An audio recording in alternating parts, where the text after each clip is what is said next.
Bom, pessoal, estamos começando as nossas discussões sobre Thomas Kuhn, pelo menos as discussões à distância, né? E eu gostaria de começar falando de um conceito importante para o Kuhn, que é o conceito de ciência normal, né? O Kuhn faz uma distinção entre, digamos assim, duas categorias de atividade científica. Uma ele denomina de ciência normal e outra de ciência anômala. A ciência anômala vai ficar para uma segunda gravação. O que significa ciência normal? O Thomas Kuhn escreveu o seu livro A Estrutura das Evoluções Científicas no final da década de 60, né? E observando uma característica que se tornou saliente da atividade científica nessa época, principalmente depois da Segunda Guerra Mundial, que diz respeito ao caráter coletivo da atividade científica. De alguma maneira, a gente pode imaginar, né, que essa percepção do Kuhn de que a ciência se constitui essencialmente como uma empreitada coletiva que é realizada por várias pessoas e não pela nossa representação habitual da atividade científica, que nós de alguma maneira ainda mantemos, né, que é a ideia de que a atividade científica ela é realizada por um herói isolado, né, uma pessoa brilhante que tem poderes intelectuais especiais, né, e que revoluciona o pensamento da sua época, né? Nós, em geral, temos essa representação da atividade científica. O que o Kuhn está nos apresentando é uma situação diferente. Nós podemos entender que, talvez, né, esse processo de coletivização do trabalho, ou de socialização do trabalho da atividade científica, ele se acentuou no século XX. Né? Então, seria muito estranho que a ciência, desde o século XVII, tivesse essa característica eminentemente social, coletiva, e que ela só tenha sido observada no século XX. Então, parece haver um motivo especial para que isso tenha acontecido justamente na segunda metade do século XX. Esse motivo me parece ser justamente o fato de que esse é um processo em andamento e que ele se acentuou na segunda metade do século XX de tal maneira que permitiu ao Kuhn a percepção desse caráter social da atividade científica. Bom, o que significa essa percepção? Significa o seguinte, né, que a atividade científica ela exige na sua prática cotidiana um acordo, um consenso entre as pessoas que estão envolvidas nela. Por exemplo, né, os cientistas têm que estar de acordo sobre quais são os fatos relevantes que serão objeto do tratamento científico, ou seja, o que nós estamos investigando, né? Se cada cientista se dedicar à investigação de um objeto diferente, você não vai consolidar uma atividade que tenha parâmetros comuns, né, que permitam uma discussão coletiva, né? Você não tem uma ciência composta por uma investigação física, uma investigação sociológica e uma investigação biológica, né? Então, o primeiro requisito básico é que exista acordo coletivo sobre qual é o objeto de que trata essa atividade científica. Qual é o objeto? Nós estudamos o quê, né? Bom, além da definição do objeto, é necessário estar de acordo sobre como nós procederemos para resolver os problemas, né, que nós reconhecemos serem pertinentes para essa atividade científica, né? Ou seja, como é que se prova, como é que se demonstra, né, que nós resolvemos um problema ou que nós encontramos uma verdade, né? Deve haver também um certo relativo acordo com relação a essa questão, né? Porque senão os mecanismos de prova sendo diferentes de cientista para cientista, né, não haverá acordo novamente. Então, não só se requer um acordo com relação à definição do objeto, mas também que se aceite coletivamente aquilo que constitui o método de tratamento desse objeto, como nós procedemos, né? E como nós procedemos e como nós podemos aceitar que uma verdade foi encontrada. Esses são os requisitos que esse conhecimento terá, né, que nos demonstre que efetivamente se trata de uma verdade, de um ponto pacífico entre nós. É preciso ter um método de tratamento do objeto e um procedimento para encontrar provas aceitas por todos, né? Então, a análise, a percepção desses elementos todos, né, todos eles envolvendo algum tipo de movimento consensual, de obtenção de um ponto coletivo e aceito por todos, ele realça o caráter social da atividade científica, né?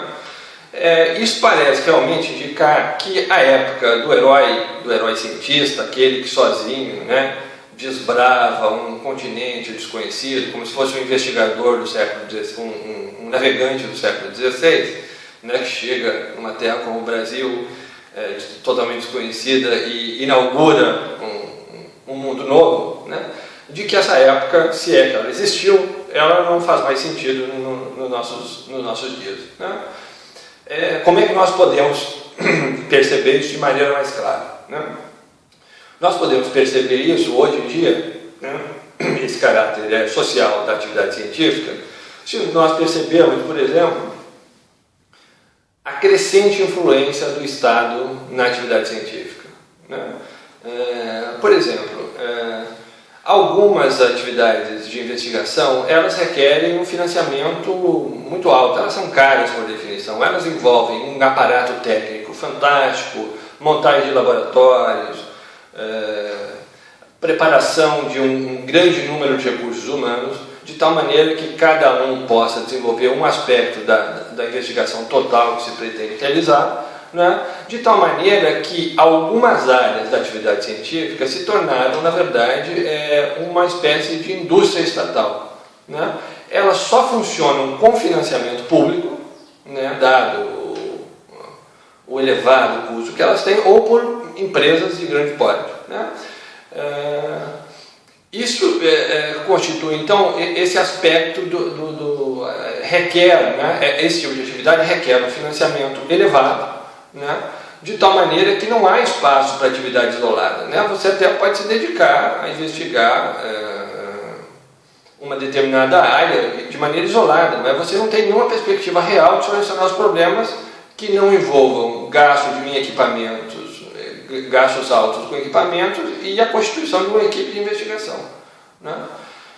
E isso no nosso tempo demonstra, né, essa tendência crescente no nosso tempo demonstra inclusive uma característica preocupante da atividade científica. Que característica é essa, né? A característica é de que o que nós podemos chamar de o sistema de produção do conhecimento, que é a ciência, né, que esse sistema ele cada dia mais parecido com o sistema de produção capitalista, né, o sistema de produção de bens de consumo, né, que existem com relação a outras mercadorias. Se você quiser, em outras palavras, que o conhecimento tem se tornado uma mercadoria de maneira cada vez mais explícita, né? Então, há áreas do conhecimento que só se desenvolve com aporte de recursos financeiros, né?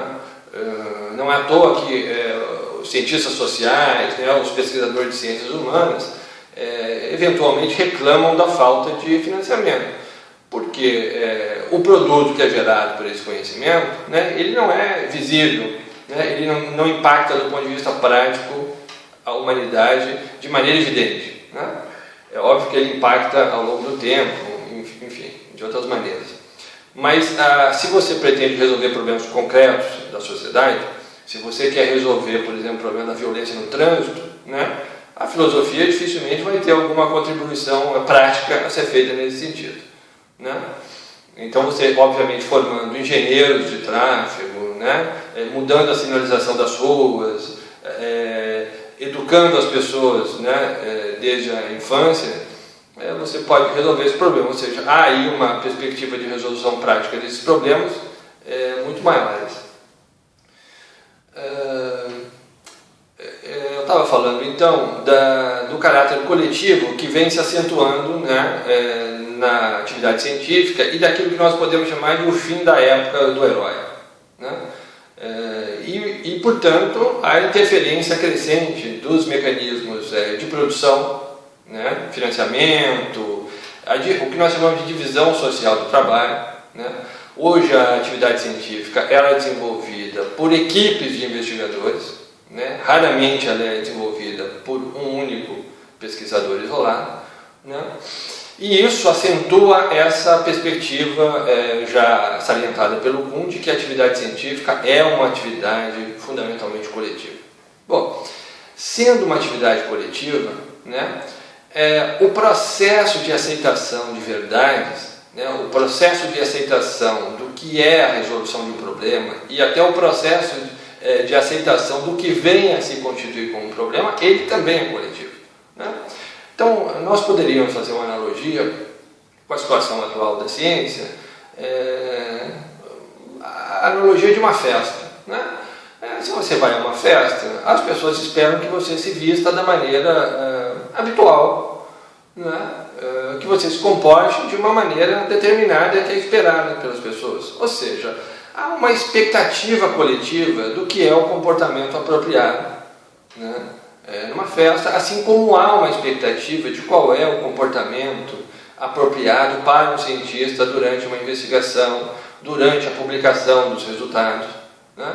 Então, por exemplo, é muito comum observarmos, né, principalmente quando os cientistas são jovens, um tipo de comportamento que resulta numa espécie de inadequação, né? Inadequação por quê? Porque eles não conhecem ainda o ethos vigente naquela comunidade.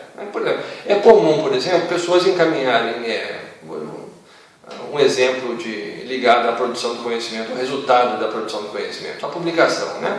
É comum se encaminhar textos para publicação em revistas inadequadas, e as revistas respondem dizendo o seguinte: olha, não faz parte do escopo dessa revista publicar esse tipo de artigo. O que está em questão aqui? Não é a avaliação da qualidade do trabalho. A avaliação da qualidade sequer foi feita. O que está se dizendo é que o cientista, né, está se comportando de maneira inadequada. Ele está se endereçando ou se remetendo para a comunidade errada, né? E isso é muito comum, né? E é muito curioso, porque as comunidades científicas, elas desenvolvem esse tipo de comportamento padronizado, né, que é muito sugestivo. Algumas situações são muito engraçadas até, né? Vou dar um outro exemplo. Há programas de pós-graduação que desenvolveram ao longo do tempo, né, por repetição ou porque, enfim, é difícil mapear a gênese desse processo. Por exemplo, desenvolvem alguns comportamentos muito peculiares. Por exemplo, eles entendem que a apresentação de uma dissertação de mestrado ou de uma tese num determinado programa de pós-graduação, ele necessariamente deve ser feito através de uma apresentação num programa de slide específico, né?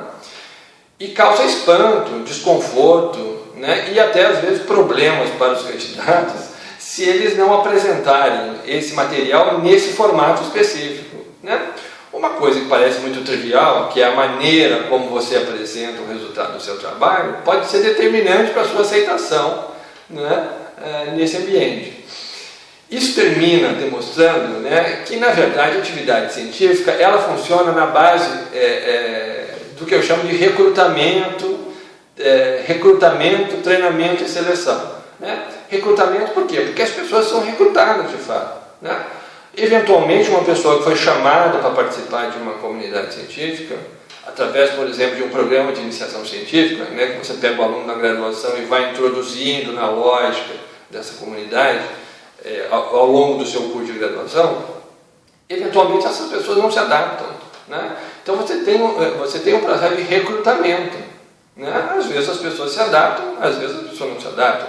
Então você recruta, você treina essa pessoa e depois você tem um processo natural de seleção, né? Você tem o término do curso de graduação, você tem uma seleção para a entrada numa pós-graduação, você tem uma defesa de dissertação, você tem o ingresso no doutorado, ou seja, você tem uma série de etapas que vão reforçando esse processo coletivo, né? Que vão reforçando uma certa compreensão comum de uma maneira de proceder à atividade científica, né? Qual é o objeto de estudo, né? Um aluno, né, um recruta, ele até pode divergir do coletivo da sua comunidade no início do processo de recrutamento, treinamento e seleção, mas ele não pode permanecer 4 anos da graduação, 2 anos de mestrado e mais 4 anos de doutorado permanentemente em conflito com isso, porque ele simplesmente não vai ser aceito nessa comunidade, né? Então é muito comum, por exemplo, quando você tenta, se você faz parte de uma comunidade científica bastante consolidada, que tem uma agenda de pesquisa estabelecida, com prazos definidos para a produção dos resultados, né, com envolvimento permanente da equipe de trabalho ao longo do processo, que a tentativa de variar a maneira de pensar não é bem recebida, mesmo que ela seja considerada cientificamente pertinente, né? Ela não é bem-vinda. Por que ela não é bem-vinda? Porque ela atrasa a produção dos resultados, né? Ela envolve a equipe num tipo de atividade que não está voltada para a produção dos resultados, né? Resultados que são objeto de uma avaliação. Por exemplo, eu estou dando exemplos da pós-graduação no Brasil. A pós-graduação no Brasil é regulada e avaliada periodicamente por uma agência do governo, que é a CAPES. A CAPES faz avaliações periódicas e dá nota para os programas. Os programas podem expandir o número de alunos, receber mais bolsas, em função da nota que vão obtendo ao longo dessas avaliações. Então, obviamente, as pessoas estão interessadas em demonstrar que o seu programa é produtivo. E produtivo significa, efetivamente, gerar resultados, gerar teses, gerar dissertações. Isso reforça eu estou falando aqui da interferência, talvez interferência não seja o nome mais apropriado, porque efetivamente quem financia a atividade de pesquisa, seja ela voltada para atividades práticas, resolução de problemas ou não, é a maioria da população que paga impostos. Então não parece apropriado falar de uma interferência do Estado na produção do conhecimento. Na verdade, seria adequado falar de uma avaliação dos resultados, enfim.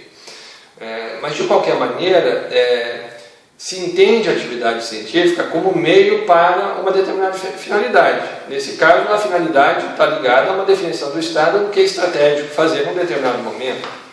Nós sabemos que a atividade científica gera riqueza para um país, permite resolver vários problemas. Então, obviamente, um Estado interessado no bem-estar da sua população é um Estado que dirige a atividade científica de uma maneira ou outra, numa direção ou na outra, se ele é bem intencionado, na direção da resolução dos problemas concretos dessa sociedade. Então, a ideia de que há uma intervenção não é muito apropriada, a menos que você entenda que a atividade científica e o mundo acadêmico ele funciona fora de qualquer ligação, de qualquer conexão com o restante do universo, com o restante da cultura, do lugar em que ele se encontra, o que obviamente é falso. Ele tem sim que prestar contas para aqueles que o financiam. De qualquer maneira, esse aspecto antropológico e coletivo, por que antropológico? Porque as pessoas, na verdade, elas aprendem a se comportar num determinado ambiente, elas passam a compartilhar uma série de valores. E isso é essencial para a atividade científica.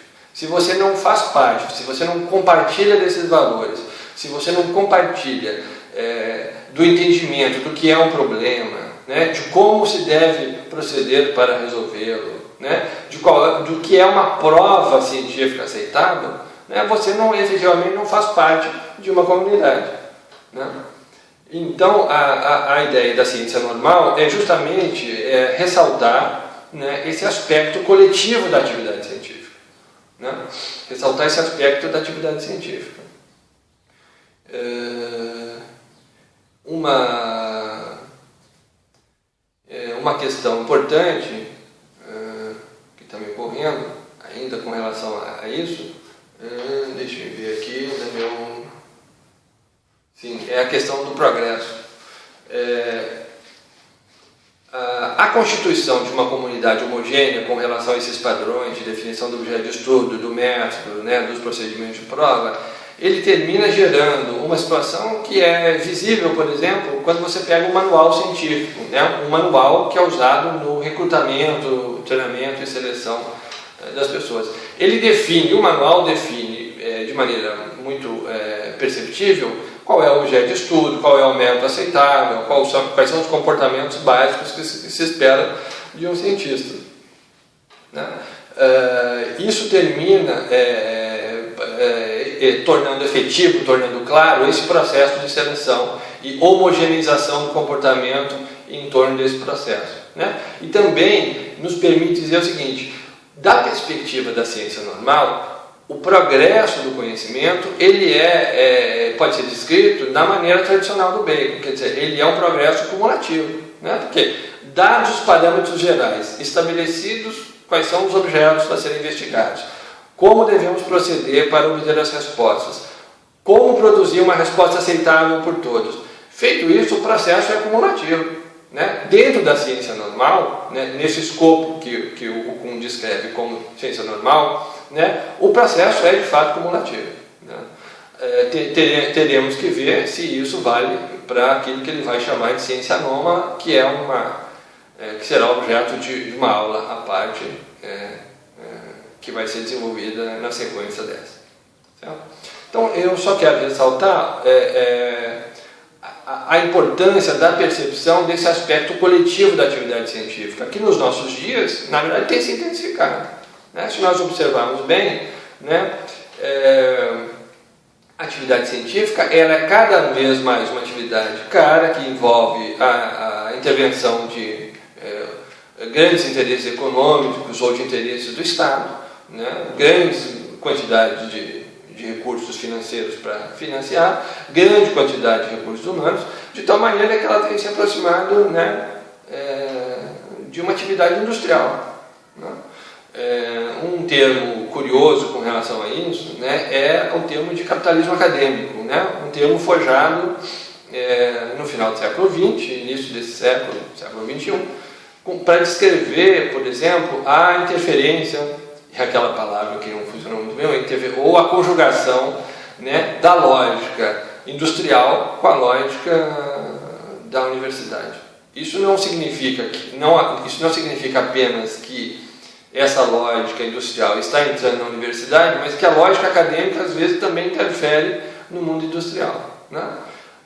Existem várias experiências, né, de instalação de indústrias e empresas, né, de desenvolvimento de produtos dentro das universidades, né?